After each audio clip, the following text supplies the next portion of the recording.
The number one reason solopreneurs fail in business. Many people will argue that the number one reason that businesses fail is due to a lack of proper cash flow. Others will tell you that it might not have been a good market fit, maybe ineffective leadership or inadequate marketing. However, the number one reason that trumps all of these is lack of education and a lack of knowledge. Because if you knew more about how to manage your cash flow, how to be an effective leader, how to market, all of that, you would be successful. But many of the reasons that comes from the fundamental belief that you lacked education. Without the education behind it, you're just taking what comes. You're just rolling with the punches. And not always are those punches, the right way of going. So why do people not get the help and assistance that they need in business? Why don't they seek out the experts? Why don't they ask for help? And it comes down to, in a lot of cases, is solopreneurs start out and they've got a limited budget. So they think that the highest priority is market sales. And so they just wing it. They totally just wing it. And that's when they do the crash and burn. From experience, and I've had this happen to myself, I did it myself. I went down that road where I didn't get the expert advice. I thought, she'll be right, mate. I've got an accounting degree. I'm smart. I can do it all. I just do a little bit of research and she'll be right, mate. Well, that she'll be right, mate, led me to liquidating two of my first businesses. And the last one I liquidated was because I had two of my staff. They tried to do a corporate takeover and I lost my two biggest corporate clients, and a third one was embezzling from my client trust fund. Now, that episode left me $140,000 in debt. And I would, when people say, if only I knew this, that wouldn't have happened. That is exactly what happened. And looking back, it all comes down to the number one reason they fail is because a lack of knowledge.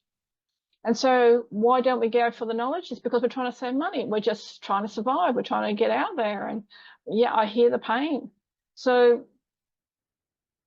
one of the things that I've created, and with what we've done here at the Answer is Yes Academy, is one of my businesses was I was a financial counselor. So you would think that I would have known better on a lot of stuff. And there was lots of reasons I won't get into. But what came out of that, the result of that was that the Answer is Yes Academy is not there to educate per se. Yes, we definitely educate, but to be a resource tool for business owners, because sometimes you just need that knowledge. And you can pay exorbitant fees actually for coaches and consultants. So forgive me for my coaches and consultants, we have them. And there are times where you're wanting to have to talk to them. But the financial counseling me is I hate spending money. And I just felt like, well, why am I spending big money to get the help I needed on stuff that they're going to tell everybody? So what's that not generic, but that general stuff that they tell everybody? What's the core fundamentals, the core beliefs, the core knowledge that you need as a business owner? So I've got them to put that into online courses. Why is this more effective? Because this way you can work through the how-tos, know exactly what you want to do. And then if you need to talk to a consultant afterwards, your questions are smarter, they're more directed, they're more pointed. And you've got a much better use of your time than going for a consultation. And they sit there and they explain what you need to do, how to do it, and they go over in detail. And then you walk out and you think, oh, can I remember all of that? Or how many of you have been to webinars and you think, that's a great webinar, I need to implement it. Then you walk away and you go, oh, how do I do it again? And that's why our courses are so fundamental for business owners, because we have got so much of the how-tos in there, the step-by-steps, the processes. You will get the outcomes that you are seeking. You will know the problems that we solve. We can help you. And so this fundamental knowledge has been put into online training courses.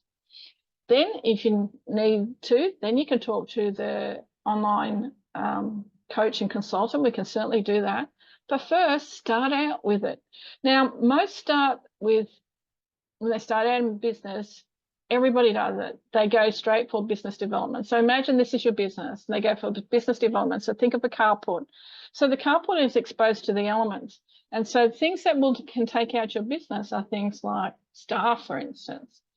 Customers, bad reviews can take you out. Suppliers can take you out. Members of the public can take you out. The big one, the government can take you out if you don't comply with all the rules and regulations.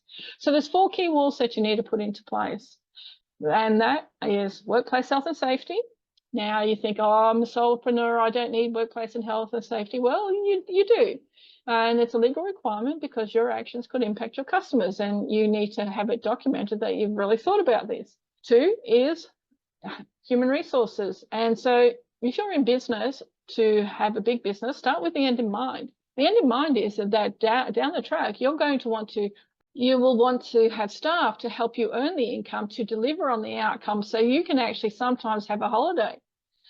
And so you need to think about, start with the end in mind and start documenting your processes, your procedures, and then have a human resource section in place.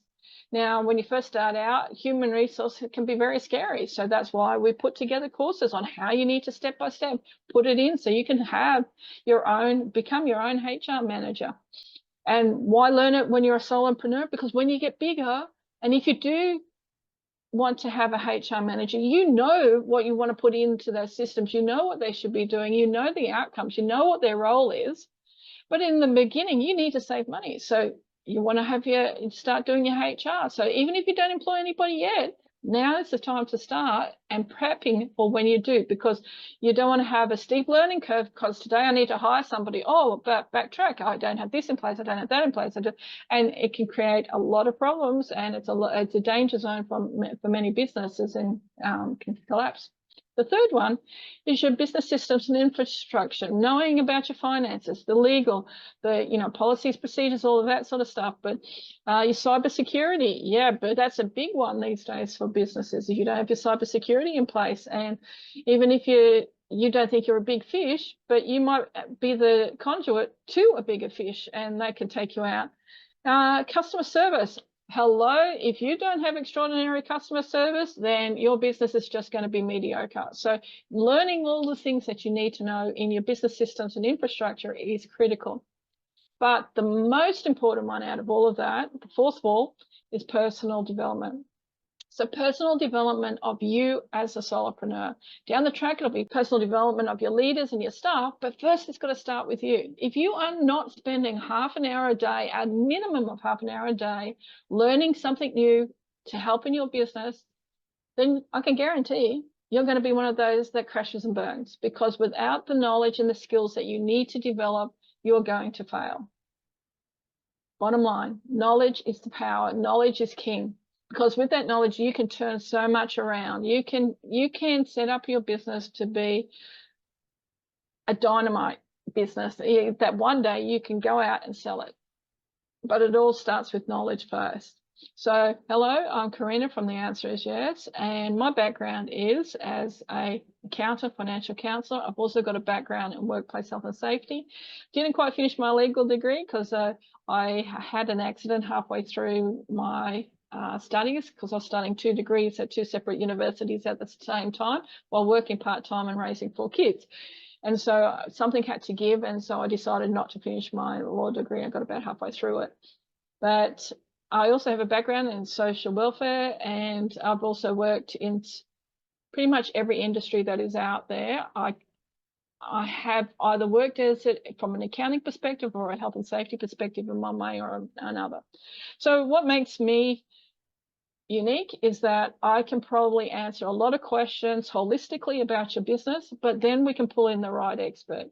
I do not believe that anybody is an expert. There is always something more to learn. However, you can have those nuggets, those sections. A great example is we might have a HR consultant who specializes only in recruitment, but they're not very good at the performance reviews, or they might not be good at building a team culture, or they might not be good at dealing with unions and stuff like that. So we have across the board different specialists that we can pull in.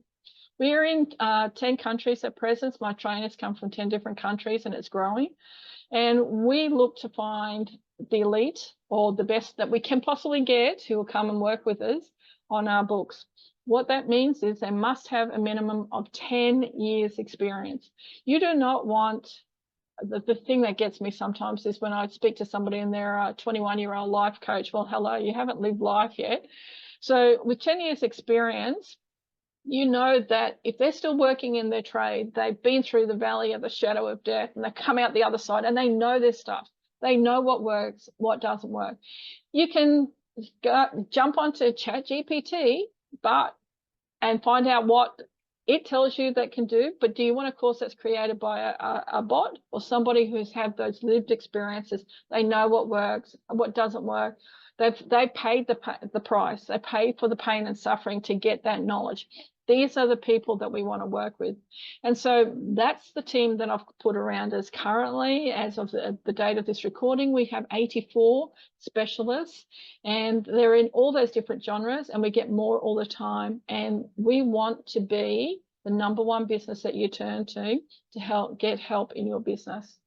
Because I know, and I've been where you're at, I know the heartache, I know the pain to build up a business and then to lose everything. And I did. I lost it. When I liquidated my last company, it left me $140,000 in debt. I was living in a little caravan, not much bigger than my office at the moment. And I lost absolutely everything. But didn't go bankrupt, bounced back from it. And because with knowledge, I knew what I needed to do and how I could get out of that. Because at the end of the day, you've only got one life. How you live your life. Do you want to go through the trials and tribulations, or do you want to learn from somebody else's experiences? Know what you need to put into place. And at various stages, instead of thinking that you have to have one coach or one consultant, that's why at different stages we'll bring in different experts. Think of it like building a house. At the different stages, when you first start out, you need an architect. I guess I'm the architect in a lot of places working with you. You tell me what you want and we tell you how to design it. But I might not be the person that's going to come in and dig the holes for your plumbing or put your plumbing in or do the electrical or anything like that. We pull in different people at different stages and you've got one project manager that helps you oversee your goal of where you're wanting to achieve. So what do you want? Where do you want to go? And if you want to have a chat and talk about your destination, happy to talk to you. Karina from The Answer Is Yes.